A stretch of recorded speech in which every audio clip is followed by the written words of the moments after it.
బులెటిన్లో breaking news చూస్తున్నాం. జనగామ నియోజకవర్గంలోని ఎర్రకుంట తాండాలో బీఆర్ఎస్ కార్యకర్తలపై జరిగిన దాడిని ఎమ్మెల్యే పల్లా రాజేశ్వరరెడ్డి ఖండించారు. ఈ రోజు జరిగిన అరాచకం నిజాం పాలనలో కూడా జరగలేదని పల్లా మండిపడ్డారు. మలిదశ ఉద్యమ సమయంలో పోరాడిన గడ్డ జనగామాని మర్చిపోవద్దని హెచ్చరించారు. తమ కార్యకర్తలపై దాడి చేసిన వారిపై చర్యలు తీసుకోవాలని జనగామ ఎమ్మెల్యే డిమాండ్ చేశారు. ప్రభుత్వం ప్రారంభించిన 4 పథకాలను పేదలందరికీ అందించాలని కోరిన ఎమ్మెల్యే పల్లా కార్యకర్తలపై కాంగ్రెస్ నాయకులు దాడికి పాల్పడ్డారన్నారు. రాళ్లు, కోడిగుడ్లు, టమాటాలతో దాడి చేశారన్నారు.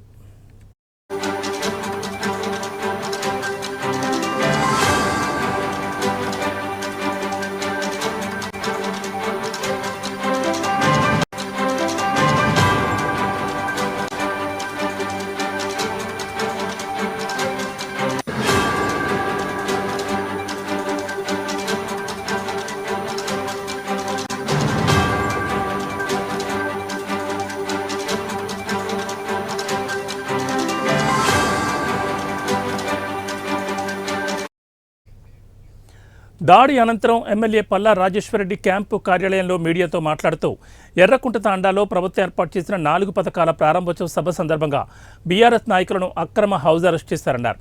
జనగాం మండలం నుంచి కాకుండా వేరే మండలాల నుంచి కాంగ్రెస్ శ్రేణులను తీసుకొచ్చి మాపై దాడి చేశారన్నారు.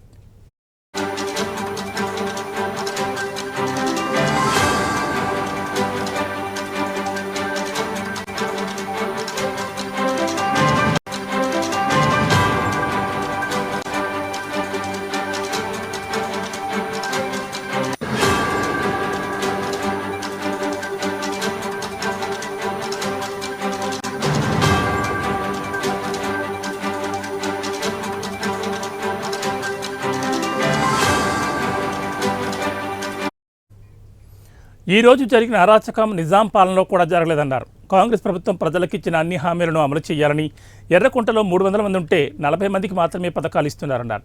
గ్రామంలో ఉన్న అర్హులైన అందరికీ పథకాలు ఇవ్వాలన్నారు. రిపోర్టర్పై దాడి చేసిన వారే మళ్లీ పరామర్శకు వచ్చారన్నారు. ప్రభుత్వం 2000 పెన్షన్ హామీని 4000 ఇవ్వాలి. మా వారిపై దాడి చేసిన వారిపై చర్యలు తీసుకోవాలి. పిచ్చి వేషాలు వేస్తే ఊరుకోం. మలిదశ ఉద్యమ సమయంలో పోరాడిన గడ్డ జనగామని మర్చిపోవద్దని ఎమ్మెల్యే పల్లా రాజేశ్వరరెడ్డి హెచ్చరించారు.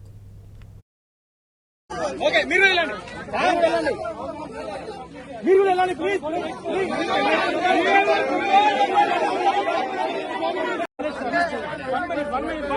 One minute, 30 seconds. Sir, as a case pending on him that he has enrolled fake. Okay, మీరు వెళ్ళండి, మీరు వెళ్ళండి ప్లీజ్.